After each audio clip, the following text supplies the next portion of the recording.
వైసీపీపై బుద్దా వెంకన్న విమర్శలకు కౌంటర్ ఇచ్చారు వెల్లంపల్లి శ్రీనివాస్. బుద్దా వెంకన్న ఓ పనికి మాలిన వ్యక్తి అంటూ విమర్శించారు. సీటు తెచ్చుకుని వెస్ట్ నుంచి పోటీ చేయాలని సవాల్ చేశారు. నీ స్నేహం సేపు విజయసాయిరెడ్డి, అలాగే నందిగామ ఎమ్మెల్యే మొండితోక జగన్మోహన్ రెడ్డి, ఇక్కడికి వచ్చేసరికి ఎల్లంపల్లి సీను, అక్కడికి వెళ్ళేసరికి మల్లాది విష్ణు, ఇంకో చాటుకి వెళ్ళేసరికి అవినాష్. నీ స్నేహం అంతా వైసీపీ వాళ్ళతోనే. నువ్వు కోవట్టువి. నువ్వు ఇవాళ అర్థమైపోయింది కదా, నీ కారు ఎవరు తోలుతున్నారు, నీ కారులో ఎవరు కూర్చున్నారు. నువ్వు వెళ్ళింది జగన్మోహన్ రెడ్డి దగ్గరికి ఒంటరికి వెళ్ళావా? నువ్వు వెళ్ళలేదు కదా. నువ్వు కోవట్టు అయ్యింది, నువ్వు వెళ్ళావు. నాని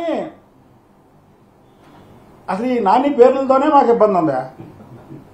బుద్ధాంకానికి పనికిమాలినోడు, వాడికి బుద్ధి జ్ఞానం ఏమీ లేదు. ఒక ఊర పందిలాగా మాట్లాడుతుంటాడు తప్ప బుద్ధాంకానికి ఏం అర్హత ఉంది? వాళ్ళ అన్నయ్యని, వాళ్ళ సొంత అన్నయ్యని కార్పొరేటర్గా గెలిపించలేని ఎదవా బుద్ధాంకన్న. ఆయన 2 సార్లు పార్లమెంట్ సభ్యుడిగా గెలిచాడు. అతను ఏం మాట్లాడతాడు బుద్ధాంకన్న?